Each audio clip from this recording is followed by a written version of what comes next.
Essa aqui é a flauta zamponha, típica dos povos andinos e ainda hoje muito utilizada nas músicas folclóricas dos povos andinos. Eu convido você a ir para lá, através da literatura, porque afinal de contas viajar de livro é mais barato do que viajar de avião.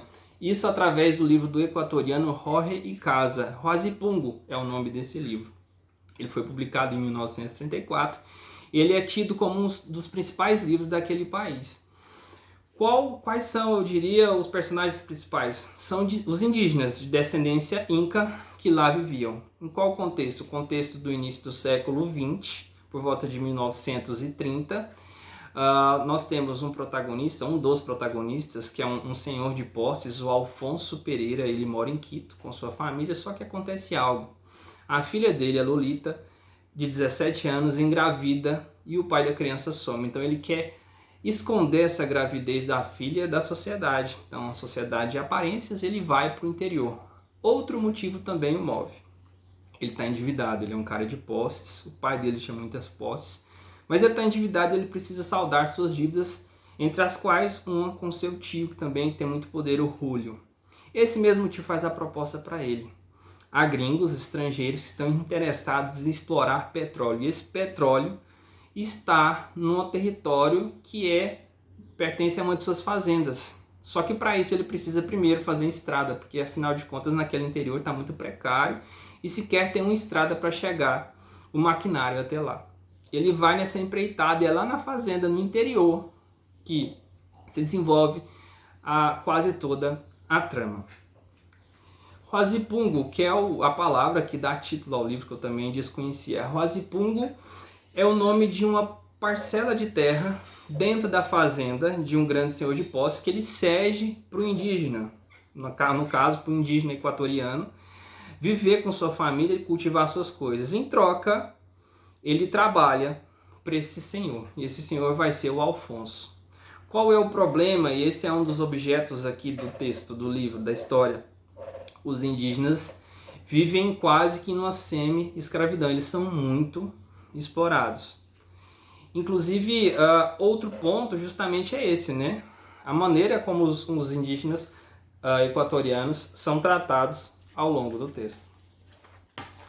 Há um dado momento em que o Alfonso está negociando como que vai acontecer a construção dessa estrada para que se chegue até sua fazenda, para que os estrangeiros, para que os gringos cheguem até lá para explorar petróleo. Ele diz o seguinte: os índios que estão morrendo ou vão morrer, sei lá, 5, 10, 20, são meus.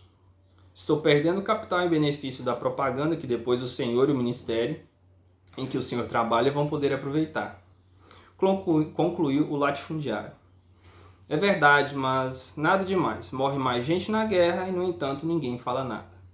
Nada, murmurou o engenheiro em tom e atitude de cumplicidade de derrota. E vou lhe dizer com confiança: o senhor não deve se inquietar muito pelos meus interesses. Os índios me custaram uns poucos sucres. Não recordo se custaram 5 ou 10 cada um. Então, assim, o indígena aqui na história é tratado como uma propriedade, assim como as vacas, como os bezerros, como os demais itens que fazem parte da propriedade. Então, esse é uma das grandes denúncias, digamos assim, do Jorge Icaza aqui nessa história. Há outro protagonista também muito importante, que já do lado dos indígenas, que é o Andrés Chiliquinga. Ele trabalha para o Alfonso e ele é muito vítima dos desmandos, do autoritarismo do chefe. Inclusive, há um aspecto que chamou a atenção. Os personagens eles entram e saem da trama, mas sem muita densidade psicológica.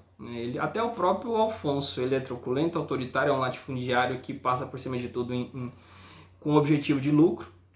E esse é o perfil dele, assim como os indígenas que estão na fazenda, que o Alfonso se refere como sendo de sua propriedade, eles são muito ingênuos, né? A linguagem nos discursos diretos por parte deles é uma linguagem que parece uma pessoa que está sendo alfabetizada, né? Porque afinal de contas eles são indígenas e estão aprendendo o espanhol naquele momento, é uma linguagem muito simplória, né? Só que o perfil deles, eles não têm densidade psicológica, é uma coisa que me incomodou na história, né? Eles são personagens planos, são diálogos simples, né? E eu creio que seja isso talvez uma intenção do próprio autor. Um outro personagem também bastante marcante é o líder da igreja no interior do país, no interior do Equador. Ele, em um dado momento, eu destacaria aqui o fato de que a esposa desse indígena, do Andrés, ela falece. E o Andrés é muito pobre, é um indígena muito pobre, ele tem seu razipungo dentro da propriedade do Alfonso, mas ele não tem dinheiro, só que ele precisa encomendar a alma da esposa, ele precisa sepultá-la. E ele vai dialogar com um personagem importante aqui, que é o sacerdote da igreja, que vai negociar o túmulo. E fica evidente a se tratar de uma questão comercial, porque, e até irônico, né, a maneira como o sacerdote negocia o túmulo da esposa com o Andrés. Ele diz, não, aqui, porque naquela época, né, sepultava-se no Campo Santo, que é um sinônimo de cemitério, sepultava-se dentro da igreja, né, então mais próximo ao fundo da igreja, e ele coloca preço. Quanto mais perto das orações, mais próximo da salvação a alma da esposa do indígena, do Andrés, estaria. Nesse momento da negociação do túmulo, fica evidente a mercância da fé. Pense antes de falar, aqui disse o sacerdote. É natural que todas as orações, que os da primeira fila não necessitem, os da segunda aproveitem, mas para a terceira não chega nada. Não tem que chegar nada. O que são 35 sucres em comparação com a vida eterna? Uma miséria. O que são 25 sucres na esperança das almas? Muito bem então, Taiticu. Na primeira é que ela vai ser enterrada, horas, disse o índio. Gosto assim, não poderia esperar outra coisa de você. Mas, Taiticu aqui quer dizer senhor, me faz então um favorzinho, um desconto. Para isso, você pode escolher a do meio.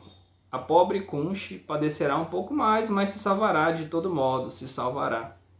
Não, Deus guarde, rebaixar não, me faz fiado por caridade. O que disse? Fiadinho, horas. Cobre em trabalho, no que quiser.